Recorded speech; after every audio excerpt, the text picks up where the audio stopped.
Well, better late than never, am I right, everybody? What is going on, everybody? Welcome to an episode of Lucas Limits on YouTube and all audio platforms, being a Lucas E. Allen show, with your Monday, September 1st, 2025 podcast. Well, you say is your AEW Forbidden Door 2025 review.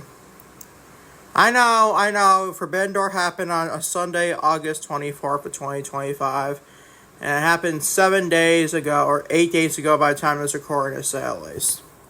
I understand that completely.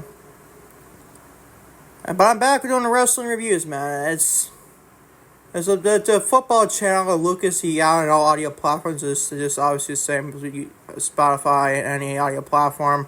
Lucas E. Allen show. It's been fucking like a good old-fashioned, hard thing to do. Especially when it's fucking football season, to say at least. It's going to be basketball season, too, in about a month. It's fucking crazy, man. Sports is back, and it's going to be a fucking hell horse up until probably June of 2026. Not even just February. Because after football, you got basketball still about a couple months after that. March, April, and also May and June, to say at least. And you got the NFL draft in between that, and also NBA draft. Oh my god, bro. Sports is gonna be a fucking hell horse, man. Especially NBA off seasons too. Oh my fucking god, bro. It's me, Anderson, man. If I can get all this stuff without being fucking exhausted. I'm already fucking exhausted, people, by the way. It's fucking insane. Work doesn't stop. There is no off-season in this Lucas E. Allen Productions, to say the least, man. Non-stop Lucas Allen Productions, to say the least, man. Enough of sports, enough of whatever, man. Let's get right into your wrestling side of things. So Lucas Limits and also Lucas E. Allen Show on all audio platforms. We'll discuss your Forbidden Door 2025 review. But the show is just nothing but banger matches and just nothing else to go with it. I gotta be honest, man. I gotta be quite honest with you up in depth. I'm a diehard AEW fan. I don't hate AEW like most of these other podcasters do. I actually love AEW. My favorite professional wrestlers of this company. She's on the show, by the way, too, for this pay-per-view. I'll get into her in a minute. But this show, it didn't do nothing for me. Gotta be quite honest with you up front, man. Well, fun matches? Of course there are fun matches. And the local Bengal Hall can have banger matches, man. My local, Syracuse Bengal Hall can have banger matches, man. Literally, they really can. Come on, man. I need more than just banger matches, man. I do the same thing with WWE and their constructed criticism, man. If you don't think I'm doing it with AEW, you'll be out of your fucking mind, man.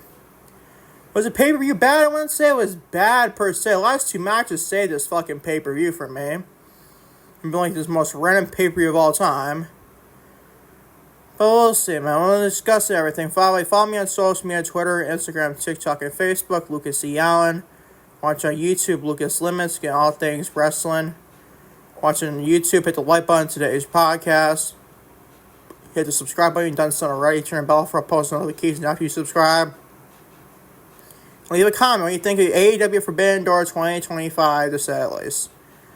Watch on Spotify, do the same thing. Leave a comment what you think of this AEW Forbidden Door 2025. And also leave me a 5-star rating as well. Now let's get into your introduction. Let's discuss Cope. Cope!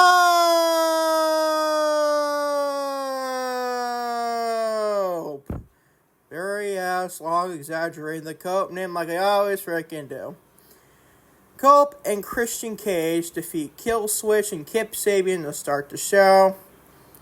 I'm discussing that, not a bad match per se, but I don't think with Cope man himself, Adam Copeland, Edge, and Christian Cage to team up each other for the first time in years to take on Killswitch and fucking Kip Sabian.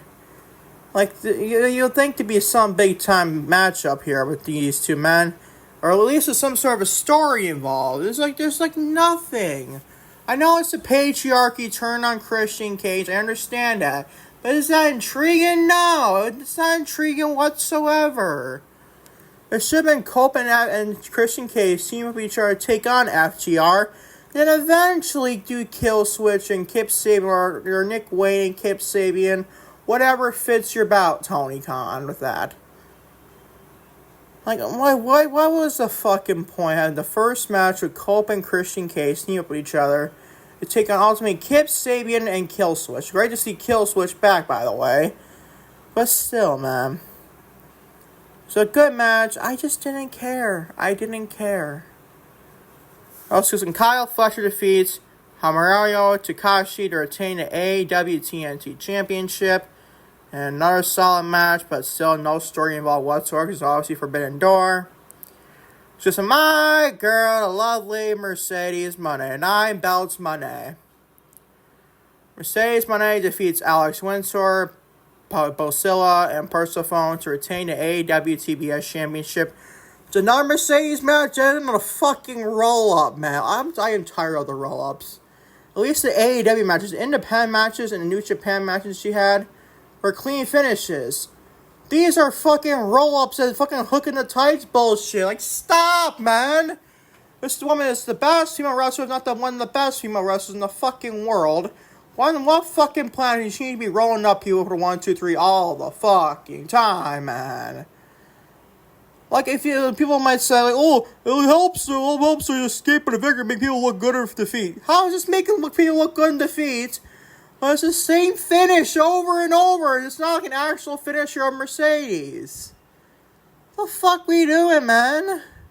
I have no problem with Mercedes 9 belts. I actually fucking love it.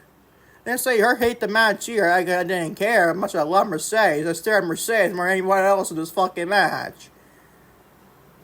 Oh my god. By the way, what are we doing Mercedes on that Dynamite? So we're discussing the Dynamite review. Man, and I not like that segment whatsoever. Mercedes and getting the celebration 9 belts Mone.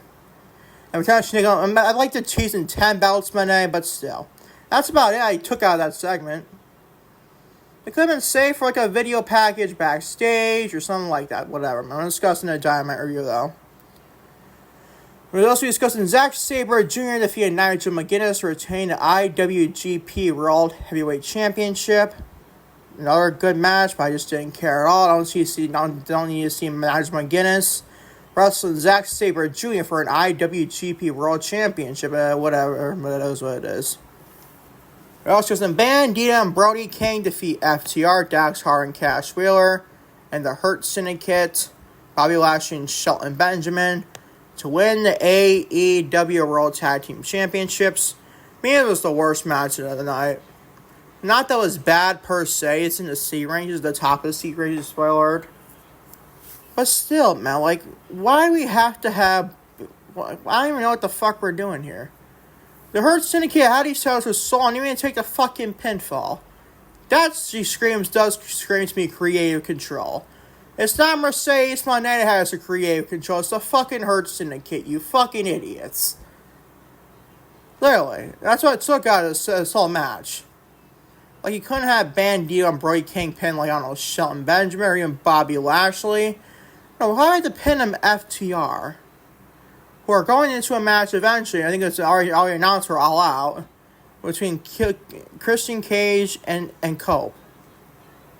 Why the fuck do we need them to take another pinfall here? They're going to take another pinfall in the next pay-per-view, unless FTR would have beat Cope and Christian Cage. I don't mind that either, but whatever, we'll even find out with that. I was discussing Kazuchika Okada defeat the reigning defending AEW Unified Champion, defeats Swerve Strickland to retain the AEW Unified Championship. And Swerve Strickland went out on a stretcher, and because Okada attacked Strickland again. Absolutely like that beatdown quite a bit too. We're going to discuss that. Toni Storm, the reigning defending AEW Women's World Champion, defeats Athena, reigning defending Ring of Honor Women's World Champion, to retain the AEW Women's World Championship. And my god, why the fuck do we have Athena have to tap out to Toni Storm? Why?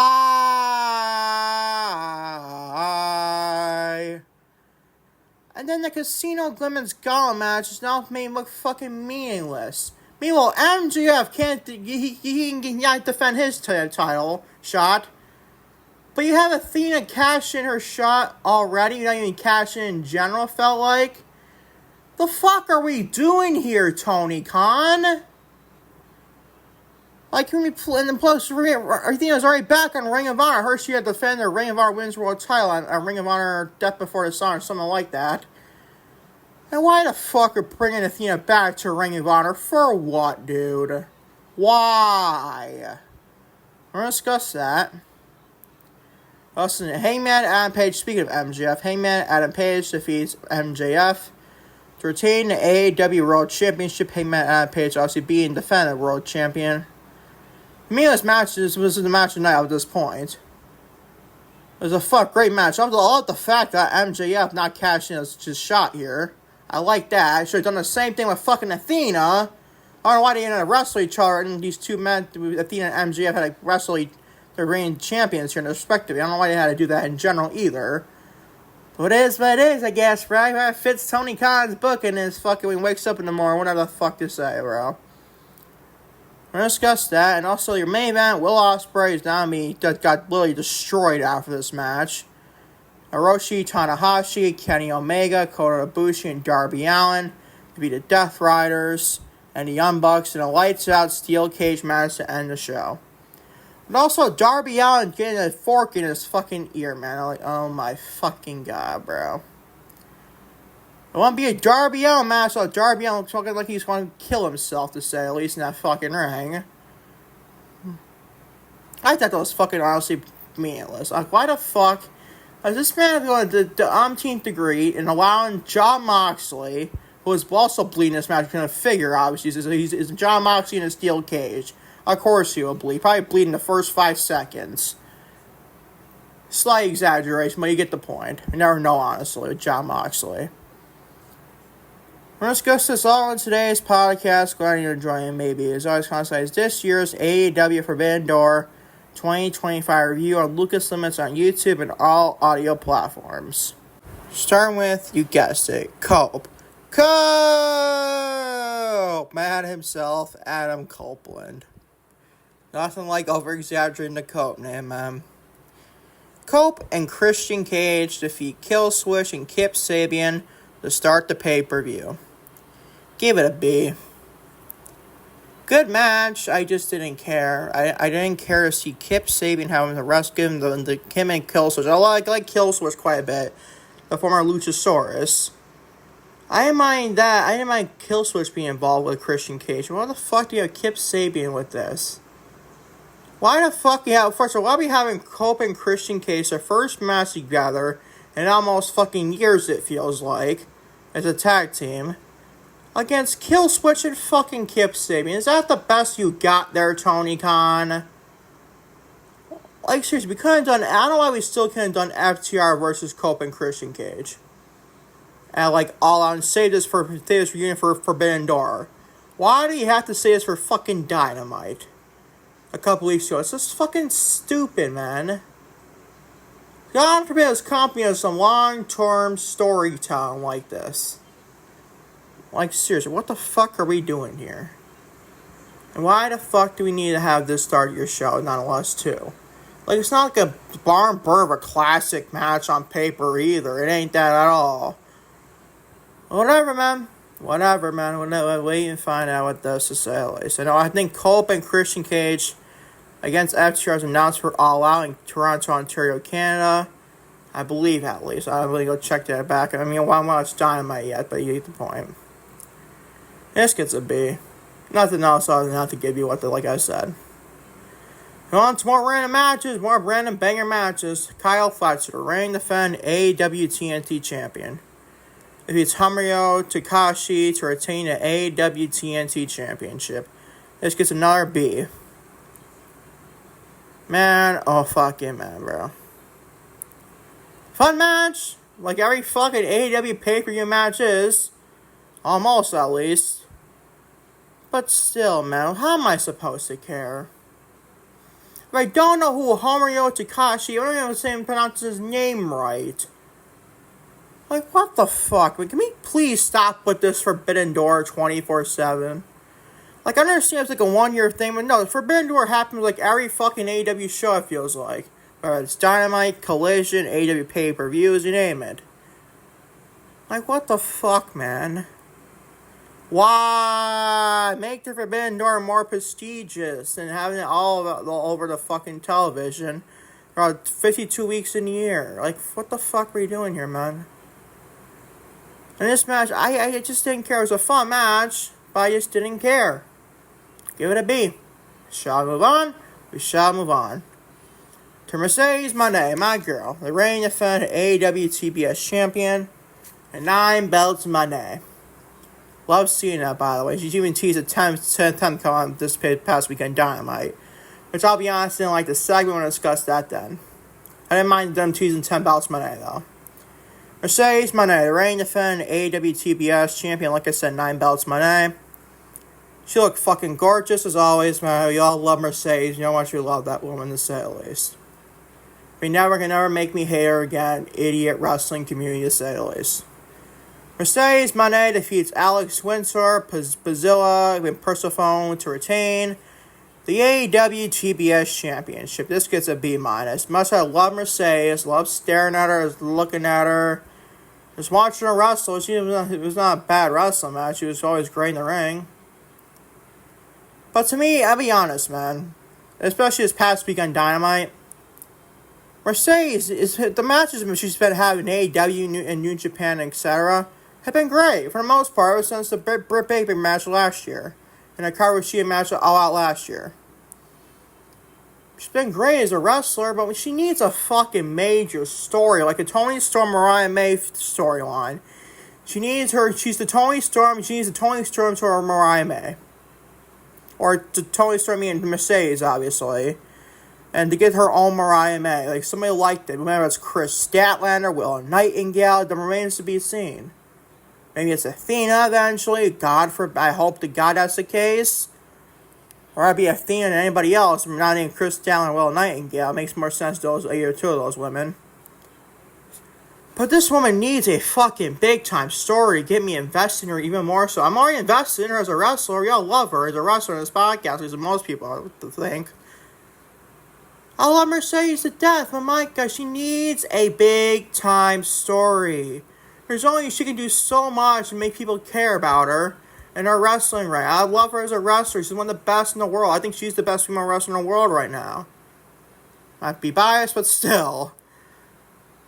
But still, man, this woman needs a fucking story. Remember what AEW sickos like it or not? And just because they're not on a level of WWE which tells us storytelling doesn't mean you can't do storylines. Doesn't mean that whatsoever. They have a TV deal. This is like New Japan or even TNA or somebody like that. Then fine. But no, she's with a company that has a television deal. She should be in big-time stories, not in just banger random matches, man. Come on, Tony Khan. Not Toni Storm, Tony Khan. I know she's a phenomenal wrestler. Anybody with fucking eyeballs would realize that shit. If you don't think she's a great wrestler, I'll also fucking tell you, people. You're just complete, utter dumbass at that rate. Seriously, this woman needs some fucking storylines, though. And ASAP, man. Like, ASAP, like, right fucking now, man. Unless I love her to death, you get that point. And by the way, she won another fucking roll-up, man. I love Mercedes. I love she's winning matches. But why the fucking same finish almost every AEW pay-per-view match as she wins? A fucking roll-up. She can't do at least a money maker, the statement maker, or something like that. Or come up with a new finishing move. I don't fucking know. Maybe it's just the Bailey Rose Plant, but even better than Bailey. Or maybe the Bailey to Belly. Or the Mone to Belly. I don't fucking know, people. They even call it the Bank to Belly. I don't fucking know, people. You get their gist. But still, man, come on. We need to fix Mercedes. And I'm not saying she needs to be fixed, like she's, like, buried, or she's not buried at all. She's winning all her fucking matches, not even a Toni Storm match. I'm not saying she's buried, per se. She's not buried at all. But, dude, can we please give her some fucking stories to wrap that up, honestly? We need to get this woman in some big-time stories. Because she can tell great stories. She's not just a great wrestler, people. She also can tell great stories. Just look at the feud of Bailey at NXT TakeOver Brooklyn. No one thinks of this the fucking match. There's also a story involved with that. The idiots would think about that. But still, man, like, get this woman in some big-time stories. I love it she's good. It's not even about the 9 belts. The reason I didn't say anything about 9 belts. or 10 belts, whatever she gets in the future. I love that, actually. 9 belts, 10 belts, could be 20 fucking belts, or 30 belts even. I don't fucking care. She give me a million belts at this rate at the same time, I still wouldn't fucking give a shit. As long as it's not AEW, I don't fucking care. I want Alliance TBS Championship. That's all I fucking care, people. I don't care how many titles she holds. Just get her in some big time fucking stories, man. That's all I ask. Let's discuss more about this on Dynamite. With this match, PL4, I can tell how much I care about that more than this fucking match. I didn't care about it other than seeing Mercedes wrestle like she always graciously does.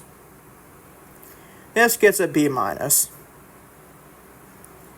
Now, to more random banger matches on AEW pay-per-view. Zack Sabre Jr. reigning to defend, I guess, IWGP World Heavyweight Champion.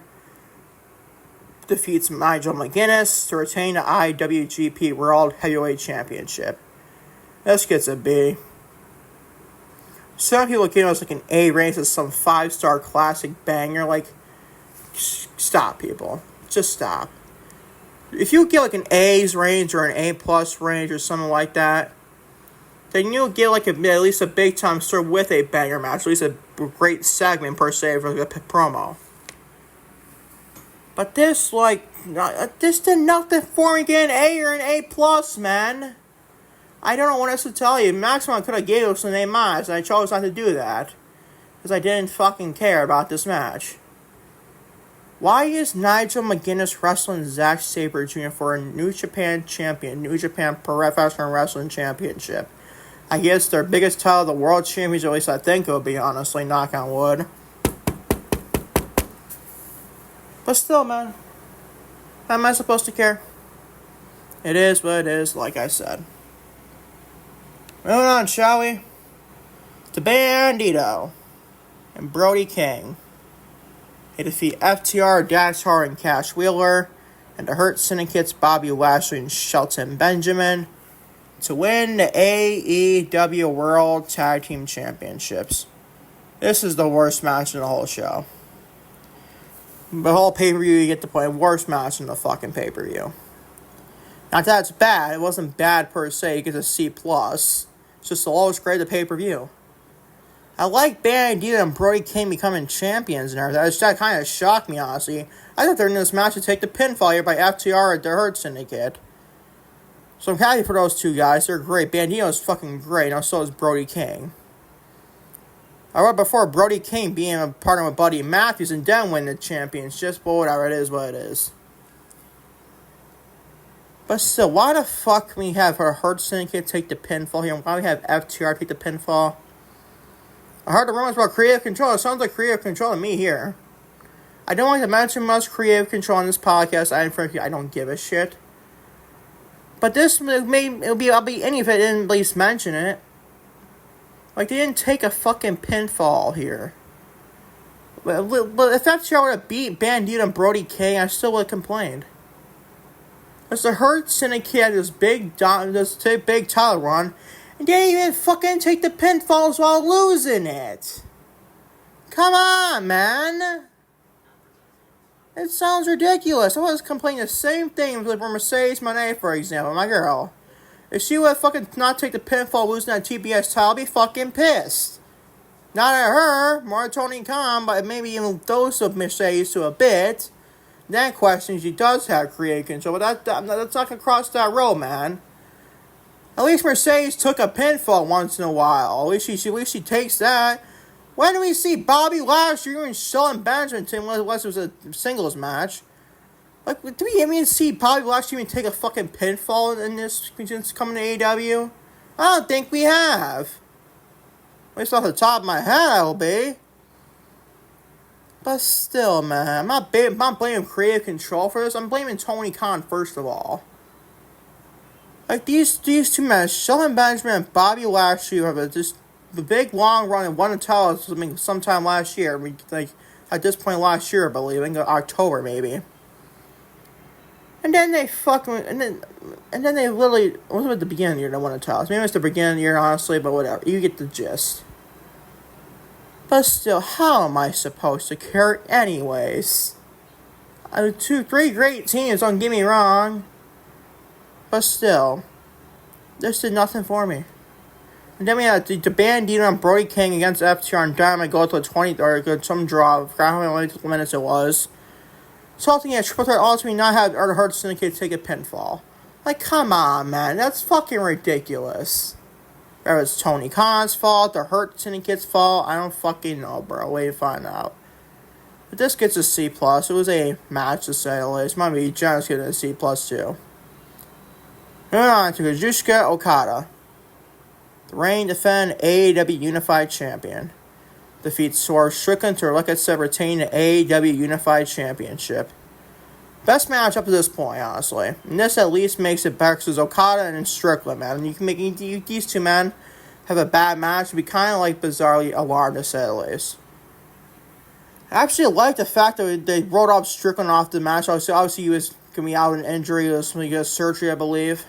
So I wish that man nothing but the best. But this match actually was freaking bad. I absolutely like this match big time. It's not like an A ranges per se, but I love the match, honestly. I like Okada, love Strickland, and this is a freaking great, very good match. I like the fact that Okada won here. If they get the title, Strickland wanted to go about an injury, then kind of stupid if you ask me. So Kazuchika Okada winning this match is the right outcome, in my opinion. This is an B+. Nothing else can give you on it other than that, though. Moving on to Toni Storm, the reigning defend AEW Women's World Champion. Defeats Athena, the reigning defend Ring of Honor Women's World Champion, to retain the AEW Women's World Championship. Give it a B. Great match, actually. Probably better than Okada and Strickland, honestly, if you think about it. But the outcome fucking sucked, man. Why the fuck do we have Athena tap out to Toni Storm even do a submission hold all the time? I don't even know if she fucking does that. I think maybe she does, honestly. But still, why the fuck do we get Athena look weak here and make her tap out to a chicken leg walk? I don't know what the fuck it was called. And by the way, why the fuck did you not give the title to Athena? Why? Why? Because he's Ring of Honor Women's Champion? Well, that's your fucking fault, Tony Khan, for not taking the fucking championship off her. The fuck are we doing here? Get her off a Ring of fucking Honor and on All Elite Wrestling main roster television. The fuck are we doing here, man? We need to hear her give... Well, since she came in AEW, she's been fucking like nothing. Been doing nothing but Ring of Honor bullshit, and I absolutely fucking hate that. Get her on AEW television, TK, Tony Khan. Get your fucking head out of the ass and stop hiring Athena, who's one of the best women's professional wrestlers on the face of the earth, on fucking Ring of Honor irrelevancy. That's what it is in 2025. It's the harsh truth. Get her off of Ring of Honor. Get her on AEW, please. Television. To think I had her be in one of the dethrone Mercedes Mone at Allin, Texas for a TBS title. It's fucking mind blowing. I mean, not even. I like the fact she won the Casino Gala match as a little bit of a consolation prize, but still, she already lost the damn thing. What the fuck are we doing here? What's the point of having to win the fucking Casino Gala match out of the right? Look at the hometown girl pop. What the fuck are we doing, bro? The fuck are we doing here, man? Unbelievable. It's unbelievable. And this gets a B. It's probably better than the match than Okada and Strickland. But it's a lower grade thanks to the fucking outcome. This gets a B. And get that Ring of Honor Women's World title off Athena and get her on AEW main roster television like now, Tony Khan. That gets a B. We want to hear other World Championship, other corner Casino Gauntlet match too. Hangman Adam Page, the reigning defend AEW World Champion, defeats MJF to retain said AEW World Championship. Best match up to this point, better than Okada and Strickland, better than Toni Storm and Athena for sure. This gets an A-. And I like the fact that, unlike Athena, MJF retained his AEW Casino Gauntlet match contract. I like that. He's the one to dethrone Hangman Adam Page eventually. But he should have not been at Forbidden Door, obviously. Should not have been that.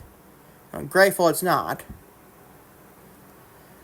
We'll see whenever Hangman Page cashes in that contract and indeed becomes the AEW World Champion eventually.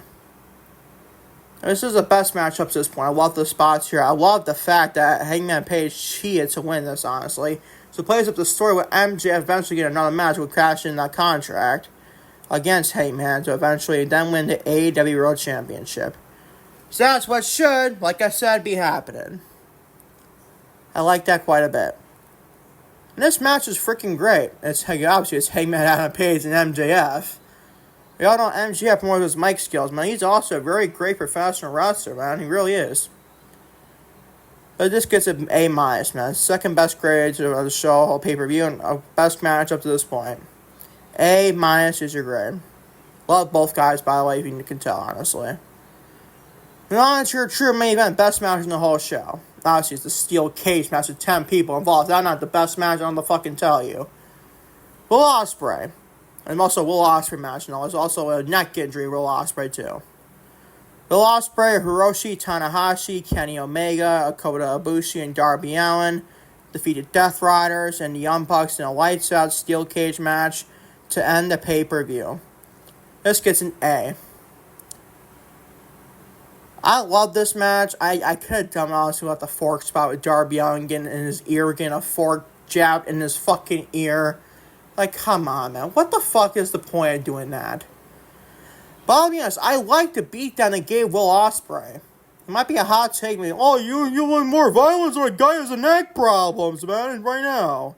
It's to write him off television. People might say, oh, we already know he had a neck injury eventually anyway, so why the fuck can this have him win the match and take a time off?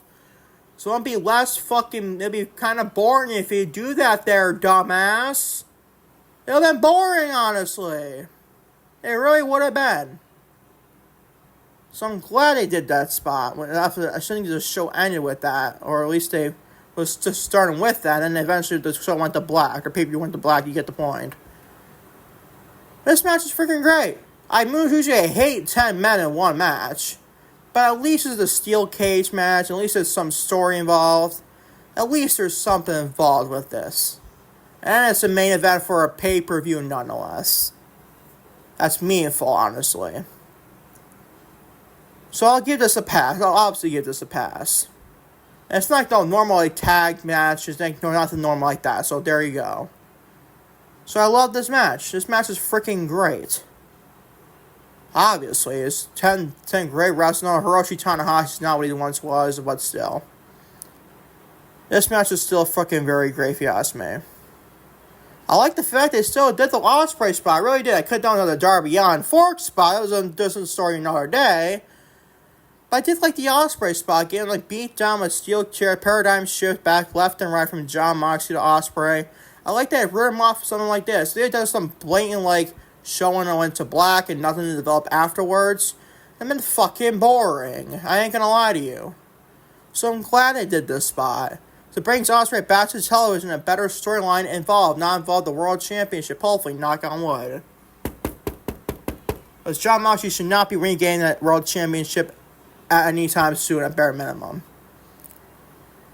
This was freaking great, man. I absolutely loved this match. I loved the Ospreay spot after the match. I loved it. I quite enjoyed it, honestly, too. And I'm a big Will Ospreay fan. One of the best professional wrestling face of the year right now, if you ask me. It sucks he has to go out and get surgery and everything else, but we hope to see him back sooner or later, but it's going to probably be a long time to see Will Ospreay back. So wish him nothing but the best for sure, to say at least. And this match gets an A. The last two matches saved this pay-per-view for being a B. This is Buzzilla's Yellow Show grade as a B. The AEW Forbidden Door 2025 review is an overall show grade of a B. This pay-per-view is, I'll be honest though, when I did this, I left the last two matches on the show out to see what the overall show grade was. It still was a B, which I don't think they've been great whatsoever. I feel like I'm like a B- at bare minimum. But thanks to the last two matches, I'm confident getting this more of a B, honestly, overall show grade to say at least.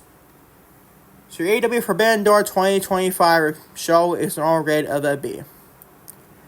And that is your AEW 2025 Forbidden Door review on Lucas Limits on YouTube and all audio platforms. The major freaking voice crack in the middle of that, like I said.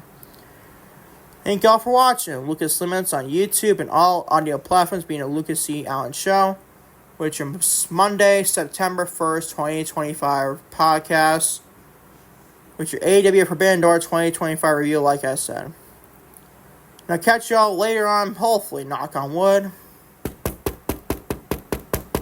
Hopefully tomorrow with your WWE Heatwave 2025 review. That show fucking bored this shit. I mean, other than like Blake Monroe and Jordan Grace. And also, what was your match I liked? Also, Javon Evans and Oba Fenn with NXT Championship was freaking great. Other than that, I didn't care for much to pay for the PLE and everything else. But we're going to discuss that tomorrow at some point for Tuesday, September 2nd, 2025. Until then, peace, love, everybody. I am out. Take care. Love you all big time, to say the absolute least.